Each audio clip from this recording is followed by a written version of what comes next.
I now come to the statement. Prime Minister. Thank you very much, Mr. Speaker. Mr. Speaker, with your permission, I would like to make a statement. And first, I want to express my deepest gratitude to Sue Gray and all the people who have contributed to this report, which I have placed in the library of this House and which the Government has published in full today for everyone to read. I will address its findings in this statement, but firstly, I want to say sorry. And I'm sorry for the things we simply didn't get right, and also sorry for the way that this matter has been handled. And it's no use saying that this or that was within the rules, and it's no use saying that people were working hard. This pandemic was hard for everyone. We asked people across this country to make the most extraordinary sacrifices, not to meet loved ones, not to visit relatives before they died. And I understand the anger that people feel. But, Mr. Speaker, it isn't enough to say sorry. This is a moment when we must look at ourselves in the mirror and we must learn.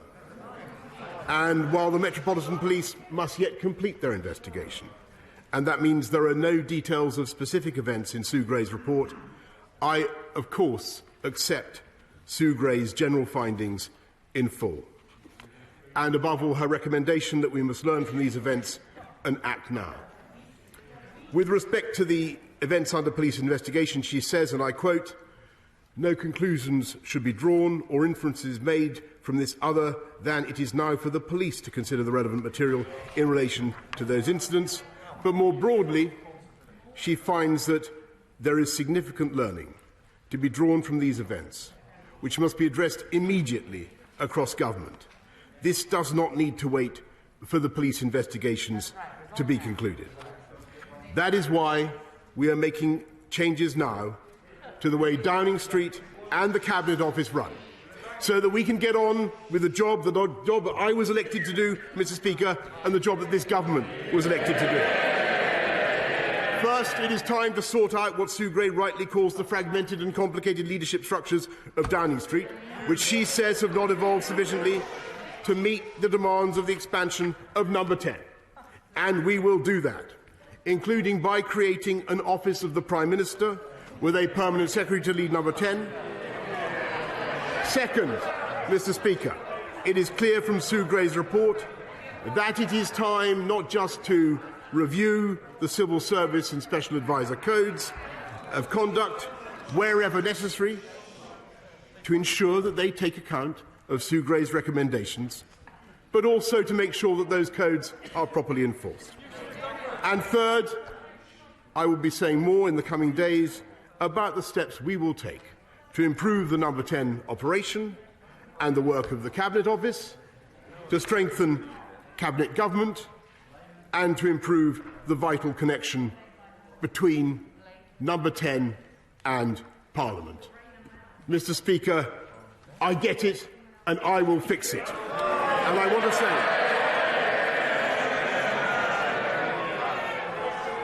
want to say to the people of this country, I know what the issue is. Yes, Mr. Speaker, yes. It's whether this government can be trusted to deliver. And I say, Mr. Speaker, yes, we can be trusted. Yes, we can be trusted to deliver. We said that we would get Brexit done, Mr. Speaker, and we did. And we're setting up free ports around the whole United Kingdom. I've been to one of them today, which is creating tens of thousands of new jobs, Mr. Speaker. We said we would get this country through COVID, and we did. We delivered the fastest vaccine rollout in Europe and the fastest booster programme of any major economy, so that we've been able to restore people's freedoms faster than any comparable economy.